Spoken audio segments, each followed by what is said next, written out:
Bonjour à tous. Bonjour. Alors, est-ce que vous nous entendez?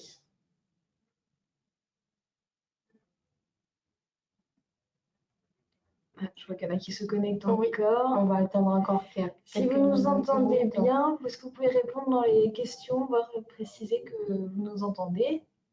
Comme ça, on est sûr que tout est bon.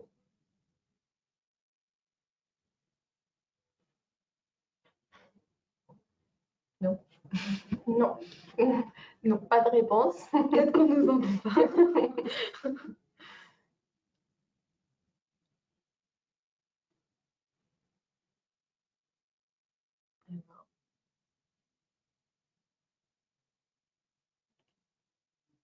Est-ce que quelqu'un peut nous répondre, s'il vous plaît, pour nous dire si vous nous entendez bien? Si ce n'est pas le cas, on va essayer de modifier quelque chose, je ne sais pas.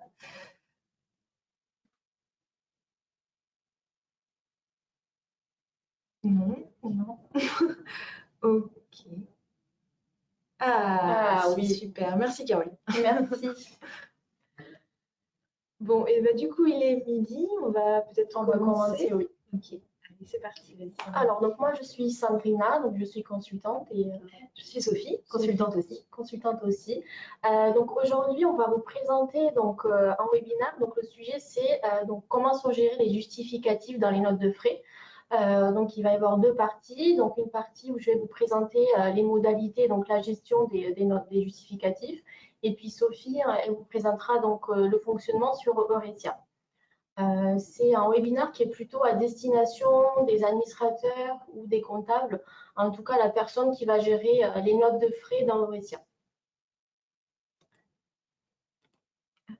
On est peut-être un peu en avance, mais dans c'est bon. Ah oui, on est en avance. Oui, voilà. Donc, le webinaire, donc, il va porter uniquement sur le module notes de frais. Et donc, tout d'abord, je vais commencer par le contexte. Donc, les justificatifs, donc, ils sont indispensables pour rembourser une dépense professionnelle. Ils doivent toujours être soumis à l'employeur. Donc, cette pièce, donc, elle a trois objectifs. D'abord, donc, vérifier la bonne conformité de la dépense, se protéger vis-à-vis de l'URSSAF.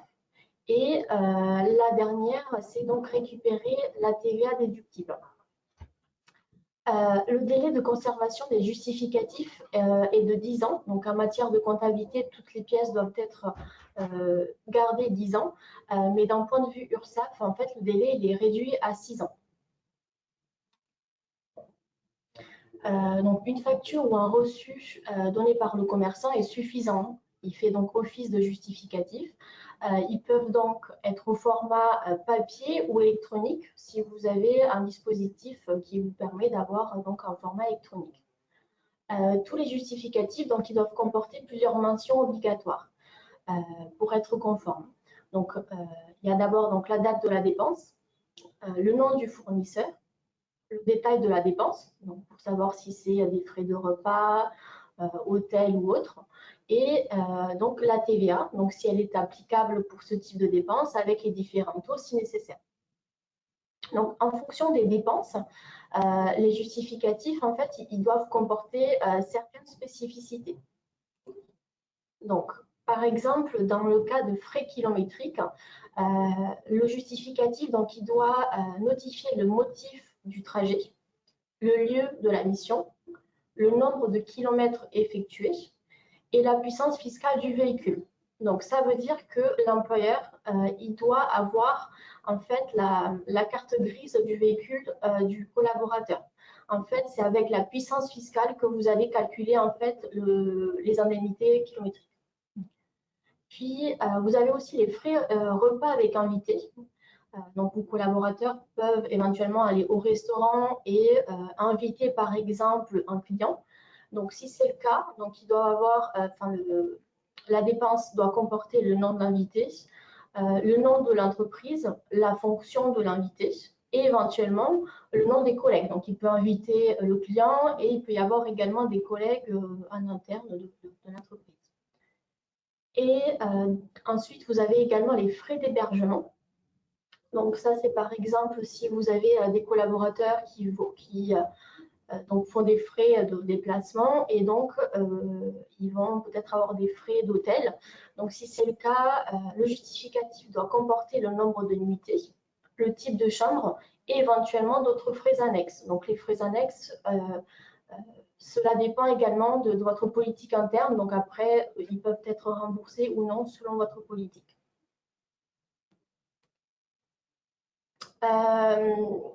Maintenant, vous avez la digitalisation des justificatifs. Donc, en fait, depuis la loi de la sécurité sociale de 2019, cette loi en fait, prévoit que ces documents peuvent être conservés sur un support informatique. Pour être conforme à la loi, il y a certains points qui doivent être pris en compte.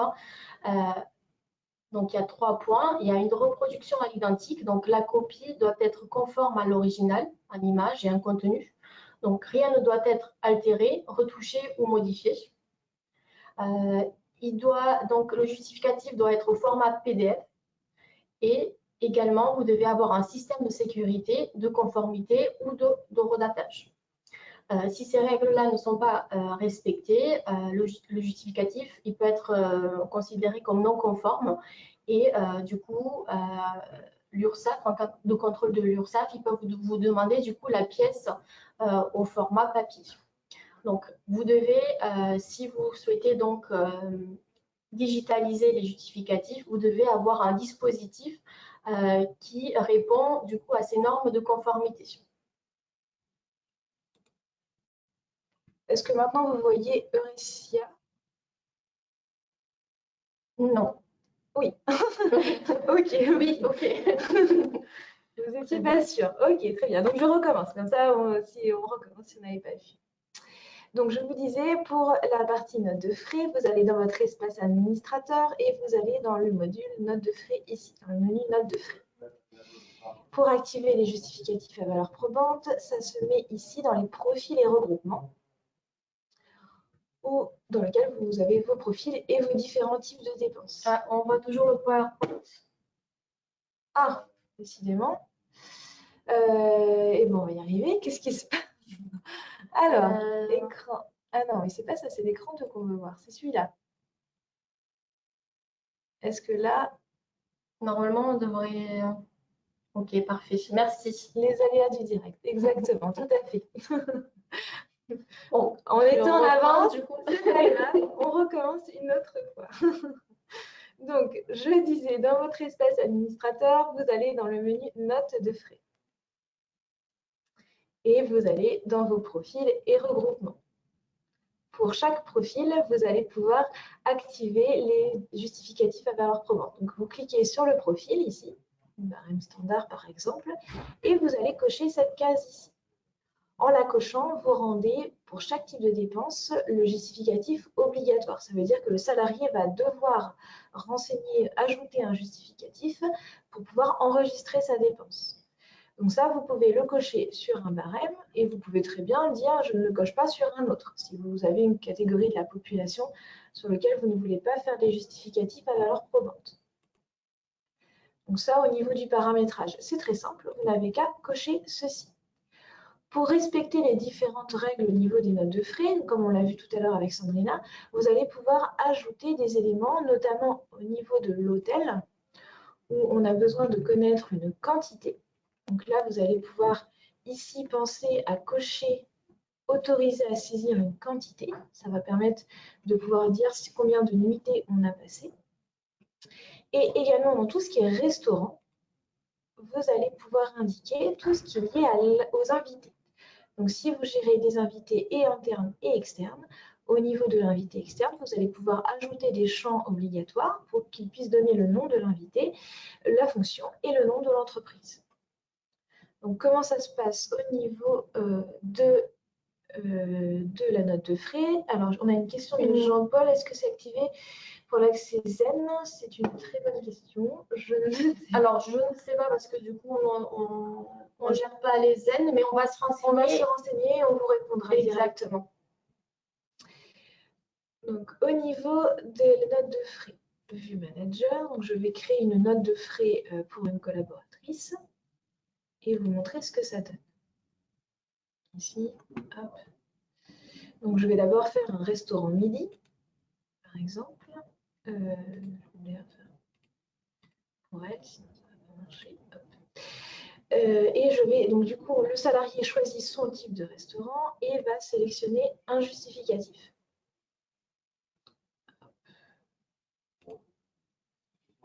J'ai mon justificatif repas. Donc, vous le téléchargez. Là, l'OCR va se mettre en place, c'est ce qu'on vous disait tout à l'heure. En plus de justificatif à valeur probante, vous pouvez avoir la reconnaissance automatique du justificatif, ce qui permet en fait au système de pré-remplir certains champs qu'il reconnaît sur le justificatif. Donc là, on voit qu'il a reconnu la date, le montant TTC et la TVA. On peut vérifier ici, bien sûr, si ça correspond. Ça n'empêche pas qu'on peut modifier, si on le souhaite, la date qui est écrite ici. Donc là, si je veux dire, par exemple, que c'est plutôt le mois de mars, hop, je vais pouvoir faire ça. Je veux rajouter un invité externe, pardon, je peux le rajouter ici, comme je disais tout à l'heure, où je vais pouvoir dire, hop, Sandrine, consultante et Eurecia. Merci de m'avoir invité. Vous allez pouvoir bien sûr indiquer un libellé pour dire que c'est le repas avec client, par exemple, j'en sais rien. Et vous allez pouvoir simplement enregistrer. En enregistrant cette séquence, le système va mettre en place le justificatif à valeur probante. Là, il est en train de convertir cette image en PDF. Je vais vous montrer après, on va le retélécharger pour vous expliquer qu'il l'a converti en PDF signé. Donc après, au niveau du remplissage d'une note de frais, c'est une note de frais classique. Hein. Vous allez pouvoir faire un autre, si on parle de l'hôtel, pour faire l'exemple de tout à l'heure. Là, on retrouve le champ quantité. Donc pareil, on va pouvoir aller chercher son justificatif, ici, hop, pour reconnaître, et laisser le système pré-remplir. Hop, il a tout reconnu, il a reconnu le nombre de nuits, et on va pouvoir tout simplement enregistrer. Il faut juste que je change la date, sinon ça ne va pas marcher. Enregistrer. Et ainsi de suite. Hop. Hop. Une fois que le justificatif est converti en justificatif à valeur probante, vous voyez que ce tampon devient foncé. Ça veut dire que c'est bon, il a été sauvegardé comme un justificatif authentique. Donc si un jour vous vous retrouvez contrôlé par l'URSSAF et que vous devez extraire le justificatif, eh bien vous allez tout simplement, je sais pas pourquoi j'ai mis ça, c'est pas grave, vous allez tout simplement pouvoir sélectionner ici toutes vos notes de frais et télécharger les justificatifs. En faisant ça, le système va vous extraire un fichier zip dans lequel il va faire un dossier par note de frais. Si on ouvre ce dossier, on va voir ici les différentes notes de frais et on voit les PDF. Alors si j'en ouvre un pour vous montrer, donc à la base c'était une image et le système me l'a converti en PDF. Hop, je vous montre ici ce que ça donne. Donc le PDF, ah oui tu l'as pas, c'est pas PDF, si c'est Acrobat, non c'est pas Acrobat. Non. Alors je vais d'abord les extraire parce que sinon ça va pas marcher. Je vais faire ça sur le bureau. Ouvrir. Ok. Hop, je vous ouvre le dossier. C'est celui-là. Pourquoi il ouvre avec bon, c'est pas sommaire, il ne fait pas le sommaire. Il ouvre pas avec Adobe ton fichier. Donc il a converti ça et mode page. Est-ce que j'ai la signature? Ajouter des notes. Ah zut. Est-ce que tu as Adobe? Je peux peut-être le prendre. Ouais, je vais le faire avec Adobe. Okay. Oh, tu l'as pas? Mais si. Ah. Alors, est-ce que ça existe sous forme d'application sur le téléphone? Oui, tout à fait. En Oui. fait, Eurecia est disponible également sur votre application mobile. Il suffit de le télécharger dans votre espace Android, Play Store ou iPhone, Apple Store, et vous allez pouvoir faire exactement la même chose sur votre application mobile. C'est d'ailleurs beaucoup plus pratique. Oui. Si vous avez un justificatif, vous sortez du restaurant, vous devez faire une note de frais, vous prenez en photo le justificatif et vous allez faire votre note de frais. C'est beaucoup plus rapide que d'envoyer votre justificatif sur votre ordinateur. Hop. Voilà. Donc là, je ouvre avec Adobe pour vous montrer la signature. En fait, ici, vous avez un panneau signature. Hop, si je fais ça, excusez-moi, il fait des mises à jour parallèles.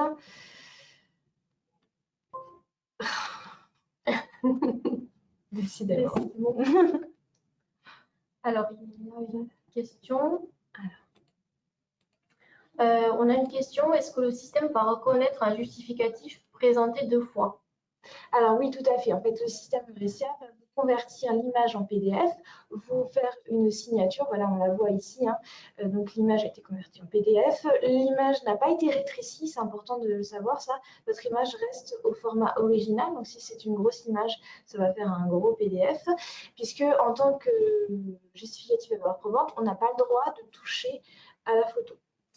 Après, au niveau du justificatif présenté 2 fois, effectivement, le salarié pourrait très bien présenter 2 fois le même justificatif. Le système ne ferait pas la différence. Le système se contente de convertir votre image en PDF.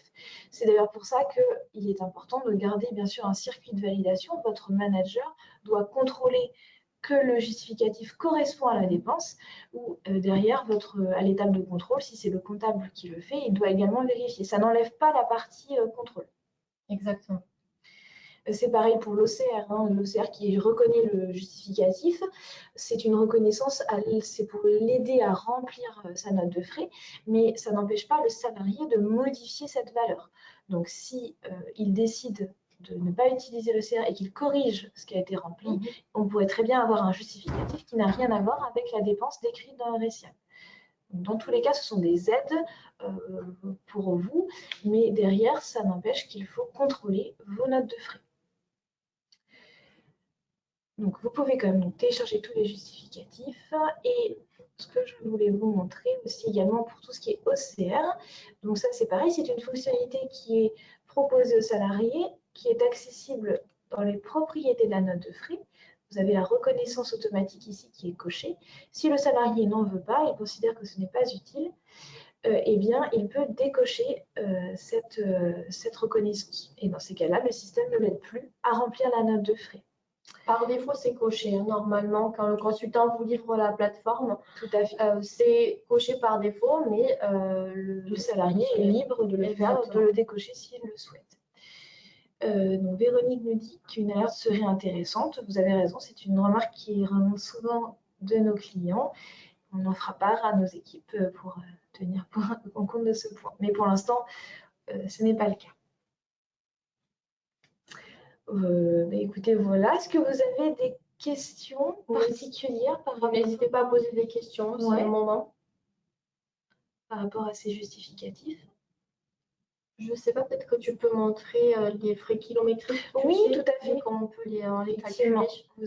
Tu as raison. Hop. Les frais kilométriques, oui, puisqu'il y a la carte grise. Oui. Au niveau des frais kilométriques, donc vous devez renseigner, enfin le salarié doit remplir l'adresse initiale. Donc si on va dire cette rue du Fort à Castagny. Ouais. Voilà. Et il va aller à la page.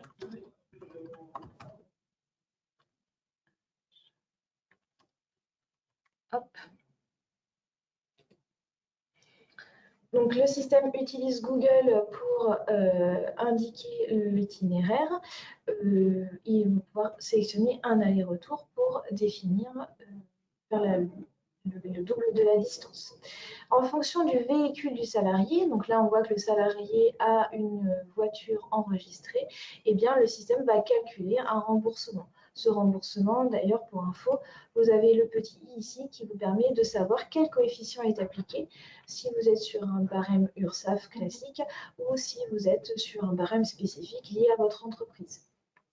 Donc ça vous permet de savoir pourquoi il va être remboursé ce montant. Ici, on voit bien qu'il est obligé de renseigner un véhicule, et derrière, eh bien, dans sa fiche salarié, on va pouvoir mettre la carte grise, ici. Je vais répondre après à la question. Oui, les questions, on répondra juste après. Ici, pour chaque salarié, vous pouvez attacher son véhicule personnel.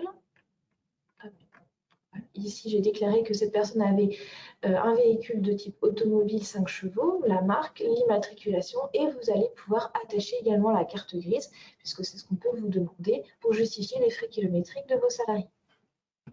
Donc ça, si la carte grise n'est pas attachée, là, je vais l'enlever, eh bien le système va vous mettre la dépense en alerte pour vous dire qu'il manque la carte grise.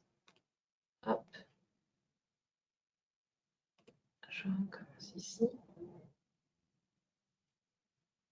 Mes frais kilométriques, vous voyez ici, vous avez un petit panneau attention qui apparaît pour vous indiquer que la carte grise n'est pas attachée. Donc, vous avez déclaré un frais kilométrique avec un certain type de véhicule, mais vous n'avez pas la carte grise. Alors après, on a des questions. Alors, Véronique nous demande, on peut dire aux déclarants qu'une fois les justificatifs, ils peuvent jeter leur justif original. Alors, tout à fait, les justificatifs à valeur probante, c'est fait pour ne pas garder les originaux papier. C'est l'intérêt. C'est l'intérêt pour ne plus avoir à stocker le papier. Tout à fait, ils peuvent le jeter. Si plusieurs allers-retours dans le même mois, peut-on avoir une période plutôt que... Je n'arrive pas à lire la suite. Si plusieurs allers-retours dans le même mois, peut-on avoir une période plutôt qu'une date à renseigner? Ah, pour les frais kilométriques, vous parlez peut-être. Alors non, on est obligé de faire jour par jour, puisque vous êtes obligé de fournir normalement le lieu de départ, le lieu d'arrivée. Donc on va vous demander jour par jour, même si c'est plusieurs dans la journée, il faut faire autant de frais kilométriques que vous avez eu de déplacements sur différentes adresses. On a une question de Caroline qui dit comment l'administrateur peut contrôler les notes de frais. Il doit rentrer dans la fiche du salarié. Alors, pour contrôler les notes de frais, non, tout se passe dans la vue manager de votre module notes de frais. Vous allez pouvoir, en tant qu'administrateur, consulter toutes les notes de frais qui ont été écrites et valider ici avec l'aperçu, voir si votre dépense correspond bien à votre justificatif. Vous pouvez avoir un circuit de validation avec plusieurs niveaux et du coup, l'administrateur peut intervenir éventuellement au deuxième niveau, au troisième niveau. Après, on a des clients aussi qui aiment bien imprimer les notes de frais sous forme PDF, bien sûr, je ne dis pas imprimer papier. Mais ici, si vous voulez contrôler plus de notes de frais d'un seul coup, eh bien, vous pouvez imprimer via cette fonctionnalité et on vous sort ici un aperçu avec tous les justificatifs les uns à la suite des autres. Donc, vous avez la dépense avec le nombre de kilomètres, etc. et les justificatifs qui sont en dessous. Alors, on a la question de Thierry. Il dit, dans le cas d'un détournement de trajet suite à des travaux ou un accident, peut-on mettre une étape qui indiquerait les frais kilométriques? Alors, effectivement, il y a une tolérance qui peut être appliquée au niveau des frais kilométriques puisque vous allez renseigner par Google votre itinéraire. Donc, Google calcule automatiquement l'itinéraire à partir de l'adresse de départ et de fin, mais on peut laisser une tolérance pour que le salarié puisse dire bah non, moi en fait j'ai fait 11 km parce que derrière j'ai eu un détour. Donc ça, il peut modifier le nombre de kilomètres dans un pourcentage, dans un nombre de kilomètres défini que vous allez vous-même mettre. Si l'icône justificatif est rouge, que devons-nous en déduire?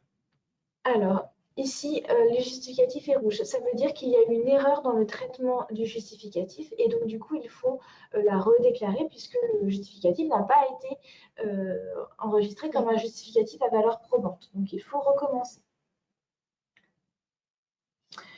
Ensuite, c'est frais kilométriques, utiliser manuellement le parcours. Alors, je pense qu'Emmanuel, il nous pose la question, c'est Alors oui, tout à fait. On peut ne pas, pour les frais kilométriques, vous n'êtes pas obligé de passer par Google Maps. Ça se met dans le paramétrage des notes de frais, ici. On peut obliger le salarié à passer par Google Maps pour qu'il renseigne l'adresse de départ, l'adresse d'arrivée, mais on pourrait très bien ne pas l'obliger et il pourrait renseigner directement un nombre de kilomètres qu'il veut. Tout ça, ça se passe dans votre profil notes de frais, où vous allez avoir ici les frais kilométriques. Hop, vous voyez, là, j'ai mis que la saisie est obligatoire par Google Maps, mais je peux très bien le décocher. Et quand je la rends obligatoire, vous voyez, je peux indiquer une tolérance de saisie si, pour les cas où il y a des détours et des déviations, ce qui peut arriver. Nous avons une autre question de Christelle d'abord. Non, alors d'abord Hélène, je pense. Hélène, pardon, oui. Lorsqu'une note de frais a été refusée, est-il possible que le salarié puisse reprendre pour modifier ses justificatifs? Alors non, quand elle a été refusée, quand le manager refuse la note de frais, du moins la personne qui valide, eh bien la note de frais est considérée comme à ne pas être remboursée. Ce qu'on vous conseille dans ces cas-là, quand il y a un justificatif qui n'est pas bon, ce n'est pas de refuser la note de frais, mais plutôt de remettre à nouvelle la note de frais. Je vous montre tout de suite sur la plateforme. Donc là, si vous avez une note de frais qui a été soumise à validation et qu'à l'étape de contrôle, vous vous rendez compte que les justificatifs ne correspondent pas, eh bien ici, au lieu de valider, vous allez cliquer sur « Autre action ». Vous allez pouvoir mettre un commentaire, dire le justificatif n'est pas lisible, par exemple, et vous allez pouvoir remettre à nouvel ici. Ça permet de renvoyer la note de frais au salarié pour qu'il puisse de nouveau la corriger et qu'il vous la resoumette à validation. Ça évite de refuser, ce qui peut être un petit peu violent pour un salarié de se voir refuser sa note de frais. Alors, je crois qu'on a d'autres questions. Alors, Julie qui nous demande, est-il possible de mettre plusieurs justificatifs sur un même fichier PDF, notamment à trajet aller-retour pour l'autoroute? Alors, normalement, il y a dans Eurecia, c'est une dépense pour un justificatif. Après, si vous avez un justificatif qui fait plusieurs pages, le salarié peut très bien faire un PDF qui va être combiné de plusieurs pages, où là, le système va le convertir. Mais en théorie, il n'y a pas de raison qu'il y ait plusieurs justificatifs pour une dépense. Après, si c'est par exemple là dans le cas aller-retour pour l'autoroute, oui, là, il y a... Alors, qu'est-ce que vous entendez par là? Parce que c'est par rapport au péage. Alors, dans ces cas-là, pour le péage, il faut faire autant de dépenses péage que vous avez de frais de péage. Ce n'est pas forcément en lien avec les frais kilométriques. Oui, dans une autoroute, normalement, il n'y a que les péages qu'on a justificatif. Alors, est-ce que vous avez d'autres questions peut-être? Non. Je pense qu'on a répondu à tout. Ok, très bien. Je te remets le PowerPoint peut-être. Bon, dans tous les cas, sachez que donc, si vous avez d'autres questions, il y a le centre d'aide qui va vous permettre de savoir où sont ces éléments. Le webinaire va être indiqué en replay aussi sur le centre d'aide, donc vous pourrez le consulter si vous êtes arrivé un petit peu en retard ou vous n'avez pas eu le temps de tout voir. Pour le centre d'aide, on a mis quelques liens sur le PowerPoint. D'ailleurs, le PowerPoint, vous pouvez le télécharger directement dans le GoToWebinar. Hop, je te remets oui. ça. Je peux en mettre dans votre écran. Tout à fait. Hop, donc je recommence là. On en était ici et là.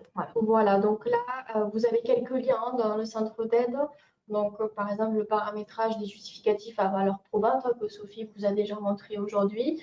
Vous avez accès également au e-learning, donc l'e-learning sur les notes de frais. On ne voit pas l'écran, attends, c'est pas possible. Ah, on ne voit à chaque fois, on n'a pas de l'écran. Mais pourquoi il fait ça? Voilà. Là, je pense que vous devez voir l'écran. Oui, parfait. Donc, je vous disais ici, vous avez un article du centre d'aide qui vous aide à paramétrer les justificatifs à valeur probante, mais c'est ce que Sophie vous a montré aujourd'hui. Vous avez également le lien pour le e-learning des notes de frais. Donc, c'est vraiment de la formation un peu assistée, hein, le e-learning. Et après, si vous avez encore d'autres questions ou pour d'autres demandes techniques, vous pouvez contacter donc le support, donc par mail ou par téléphone. Et si vous avez une question d'ordre commercial, vous avez le mail de l'équipe CSM qui sera du coup à votre écoute. Voilà, vous avez dans 2 semaines, il y a le prochain webinaire, donc c'est sur les profils utilisateurs. Voilà. Et du coup, une dernière question d'Esther, du coup, qui demande si on peut, est-il possible de créer un profil note de frais admin pour rajouter une ligne dans les notes de frais des agents? Alors, en tant qu'administrateur, vous pouvez modifier une note de frais à n'importe quel statut, tant qu'elle n'est pas remboursée au final. Donc, même si elle a été validée par un manager, vous pouvez encore ajouter des éléments à l'étape de contrôle. Donc ça, il n'y a pas de souci particulier là-dessus. Il n'y a pas besoin d'un profil particulier au niveau des notes de frais. Vous pouvez rajouter une dépense. Alors, une dernière question. Concernant les modalités des justificatifs, est-il possible d'utiliser une confirmation de réservation? Alors ça, c'est une très bonne question. Je vous avoue que là, comme ça, je ne sais pas, mais on va se renseigner et on vous fera un retour. Donc Hélène, on vous répondra par mail. Et alors, ok. Et Estelle, à la rigueur, on pourra vous expliquer également davantage sur les profils dans 2 semaines, puisqu'on a un webinaire justement sur les droits des profils. Donc, ça tombe bien, vous allez pouvoir peut-être avoir plus d'éléments sur vos profils, de renseignements sur les profils. Très bien. Bon. Eh bien, ok, très bien, Caroline. Et ben, on vous répondra aussi à la même question que Hélène. Pas de souci. Donc, pour les questions on n'a pas pu apporter de réponse, on vous répond par mail. Et du coup, rendez-vous dans 2 semaines pour le prochain webinaire. Et en attendant, on vous souhaite un bon appétit. Merci. Au revoir.